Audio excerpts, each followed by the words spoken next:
कहानी एक छोटे से गांव की है जहां दो परिवार रहते थे, एक अमीर जमींदार का और दूसरा एक गरीब किसान का। जमींदार का नाम था हरिश्चंद्र और किसान का नाम था रामू।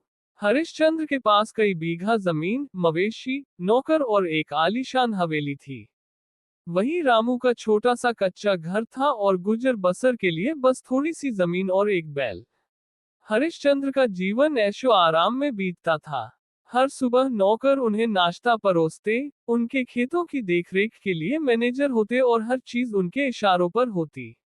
दूसरी ओर रामू सुबह सुबह उठकर खेतों में मेहनत करता, अपने बैल के साथ जुताई करता और कभी कभी मजदूरी करके अपना पेट भरता। एक बार गांव में अकाल पड़ा। बारिश नहीं हुई, जमीन सूख गई। गरीबों के पास खाने को अनाज नहीं बचा, लेकिन हरिश्चंद्र के गोदाम भरे हुए थे। गांव के लोग उनकी शरण में गए, मगर उन्होंने किसी को बिना पैसे के अनाज नहीं दिया। रामू भी अपने परिवार के साथ गया, पर वह अनाज खरीदने की कीमत नहीं चुका सकता था। हरिश्चंद्र ने साफ मना कर दिया। रामू निराश होकर अपने घर लौटा। उसकी पत्नी और बच्चे भूखे थे। रात भर वह सो नहीं पाया। सुबह होते ही वह पास के जंगल में गया और जड़ी बूटियां, फल और कंदमूल इकट्ठे करके किसी तरह अपने परिवार का पेट भरा। उसके मन में ठान गया कि वह किसी पर निर्भर नहीं रहेगा। रामू ने अपने छोटे से खेत में कुआं खुदवाया। शुरुआत में लोगों ने उसका मजाक उड़ाया, बिना पैसे के तू कुआं कैसे बनाएगा। मगर रामू ने हार नहीं मानी। वह दिन में खेत में काम करता और रात में पत्थर हटाकर कुआं खोदता। कुछ महीनों की कड़ी मेहनत के बाद कुआं तैयार हो गया। अब उसके खेत को पानी मिलने लगा। धीरे धीरे वह सब्जियां उगाने लगा और अपनी फसल शहर में जाकर बेचने लगा। कुछ ही सालों में रामू की हालत बदल गई। उसके खेत हरे भरे हो गए, उसके पास अब दो बैल थे, एक छोटी सी गाड़ी और पक्का मकान भी बन गया था। गांव के लोग अब उसकी मेहनत की सराहना करते थे। दूसरी ओर हरिश्चंद्र का घमंड और आलस्य बढ़ता गया। उसने खेतों की देखरेख छोड़ दी थी, नौकरों और मैनेजरों पर निर्भर हो गया था।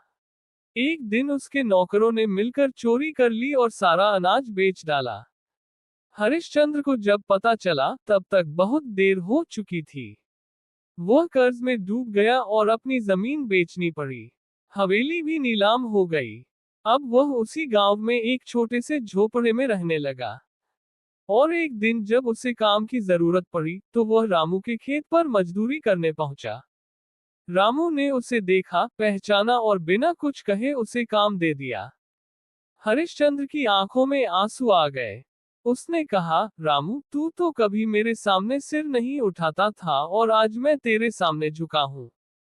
तूने मुझे एक बहुत बड़ी सीख दी है, मेहनत, लगन और आत्मसम्मान ही इंसान की असली दौलत है।